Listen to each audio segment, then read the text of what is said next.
So here's a question for you. What if? What if the reality you perceive, right now, is only a tiny fragment of your potential sensory experience? We always focus on the five traditional senses, sight, sound, touch, all of that. But what if there are these massive foundational senses that are just beyond our comprehension, locked away somewhere? That is such a compelling thought experiment, and it's really the entire premise of the material we're diving into today.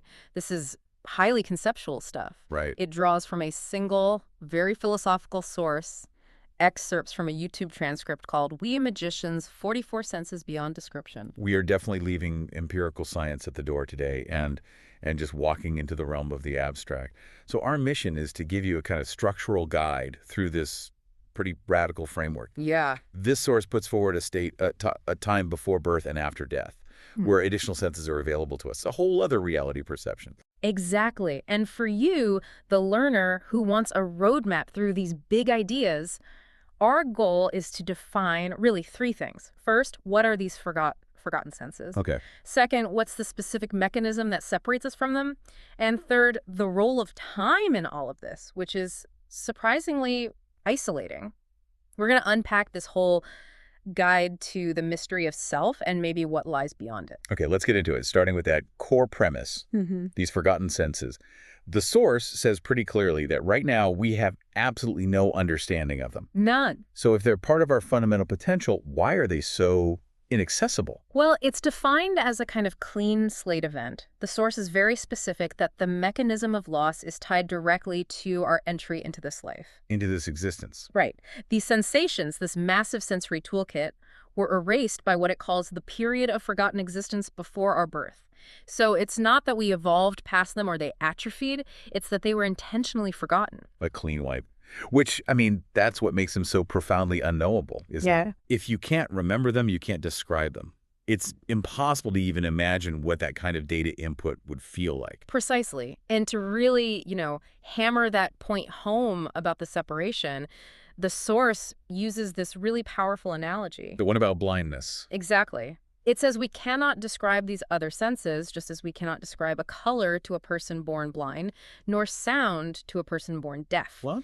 It just highlights that the separation it's irreducible. We lack the hardware, the sensory mechanism itself, and we lack the language to describe the experience. So if that analogy holds, it means we're basically operating in a state of sensory disability compared to our full potential. That's one way to put it, yeah. We are blind and deaf to entire cosmic bandwidths. So when we talk about these other senses, are we talking about things like, feeling gravitational fields or sensing probability or perceiving things across nonlinear time? Well, the source doesn't get specific about what they are, and I think that's intentional. Right, because it can't. It can't. Trying to name them would be like a person born blind trying to explain the difference between magenta and crimson. The point is the fundamental difference in the nature of the experience itself. These senses exist in a realm of totality, not our fragmented one. Okay, but if they were truly totally erased, then how do we explain those flashes of deep intuition or moments of profound connection that feel like they come from outside our five senses? The source does kind of leave a small window open. It does. It suggests that even though the slate was wiped clean, occasional recollections may surface. Oh, okay. And when these fleeting memories manage to break through that veil of forgetting, they don't show up as clear data points. Yeah. They trigger the prominence of thought and imagination. That's the pipeline. That's how the unseen senses touch our reality now. They drive our deepest creative and philosophical thinking. That is a fascinating link. That our imagination isn't just us making stuff up in our heads, but it's residual feedback from a forgotten state of being. It reframes imagination as a form of memory, essentially. Yeah. But if those recollections can still surface, what's the barrier? What's preventing a full flood of that connection? Why are we stuck with just these flickers? And that leads us right to the great inhibitor in this whole framework. If these connections and senses actually exist, why are we here in this state of intentional separateness? And according to this source, the answer is time, the function of time itself. Time is the agent of our isolation. And this is where the source makes, I think, its most radical claim that time, it's not just a measurement, not just cause and effect or duration. Okay. In this conceptual model, time is a deliberate, necessary filter. It's a mechanism for experience. The source defines its purpose pretty bluntly. Time was created to experience these illusions. To experience illusion. And crucially, to fundamentally create separateness. That is a huge philosophical claim. So you're saying time is just a function that was designed to create an illusion. What are the illusions we're participating in now? The illusion of linear history, of solid matter. I think all of the above. The illusion is the belief in definitive boundaries. Boundaries. Between what? Between one moment and the next, between one person and another, between your internal world and the external world. Time enforces that illusion of linear progression, which is absolutely necessary to establish the idea of an isolated, continuous self. So if time is designed to create separateness, how does it actually do that on an individual level? Like, what's the result of us partaking in these illusions that time provides? The mechanism is the establishment of identity, or what we call individuality. My sense of me. Your sense of me, exactly. Time allows us to partake in these illusions, and that ultimately leads to establishing a sense of individuality. The unique you that's listening to us right now, separate from everyone else, that is a fundamental construct of this time-bound existence. So if my individuality, I mean, if my entire sense of self is just a product of time and illusion designed for separation, that challenges basically every tradition built on the uniqueness of the individual soul. It does. We're defining the self as a temporary construct. It requires a massive conceptual shift, yeah. Without time to separate the moments and therefore separate the experiences, the singular self, the I, it couldn't be established. You'd just be an inseparable part of that unified web of being we're going to talk about. So time is like a prism. That's a perfect analogy. Time is the prism that splits the white light of totality into the individual colors of separate identities. I like that. Okay, so if time creates this intense focus on individuality, then by definition, it has to diminish our connection to everything else. It has to. And the source gives us a challenging reality check here. It emphasizes that our ties to all living entities persist. They're still there. They're still there. They're never actually severed.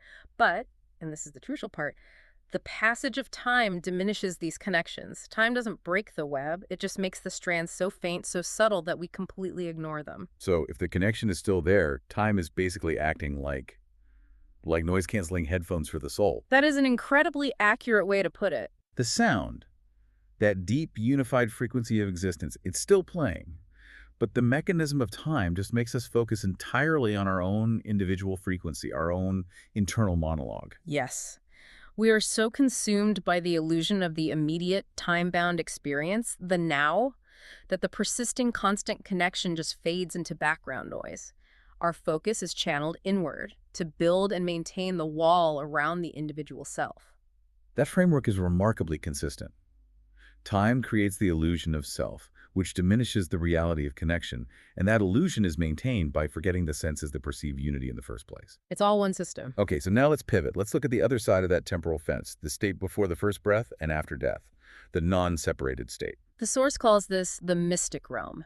And if our current consciousness is defined by limitation, by fragmentation, this realm is defined by an overwhelming, unbounded sensory input. An overload. A total overload. The language it uses is strong. It says in this state, the unseen senses in U.S. overwhelm. Overwhelm. That suggests a sensory flood that our limited individual consciousness couldn't possibly handle. Good chance. So if the goal of our current life is to build boundaries, then the goal of this mystic realm is to completely erase them. Precisely. It's a return to totality.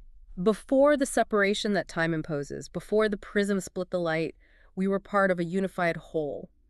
The source says that in that state, connected we are to life's grand scheme.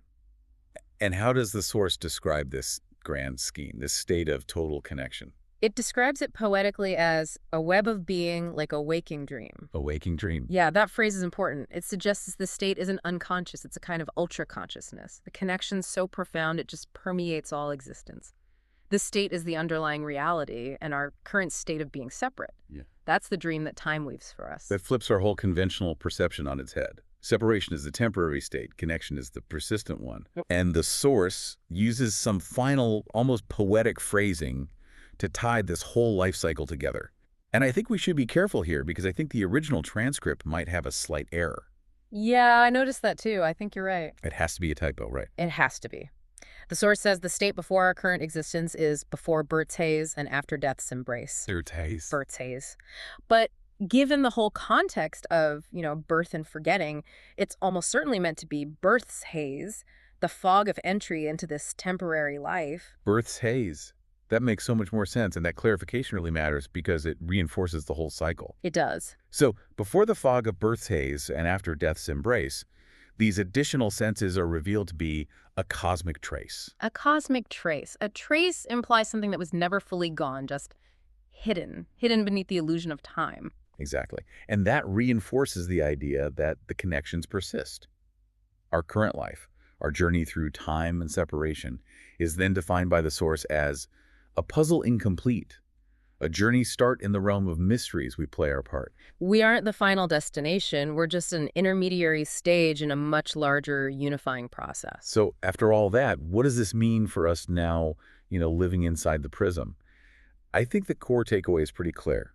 The source is saying our current individuality is an illusion, one fostered by time, designed specifically to diminish our profound sensory connection to a unified grand scheme of life. It's really a blueprint for questioning our most basic assumptions about what it means to be alive. And it totally changes how you approach knowledge and experience right now. I mean, if our ties to all living entities persist despite time diminishing them, then the task for the critical thinker is to actively look for those connections. To try and see through the illusion. Right. To look for those faint, persisting threads now. It asks us to recognize the illusion of separateness as just that, an illusion, and try to hear the sound underneath the noise-canceling headphones. That is the challenge laid down by this framework. And that brings us to our final provocative thought for you, the learner. If our forgotten existence before our birth holds the key to senses we literally cannot describe, and occasional recollections trigger thought and imagination, what would happen if we could intentionally, systematically reverse that forgetting process? What aspects of our current reality, the boundaries, the conflicts, the material illusions we partake in every single day, what would fundamentally change if we could fully and consciously access that web of being like a waking dream? It's a profound question. We'll leave you with a cosmic trace of that possibility.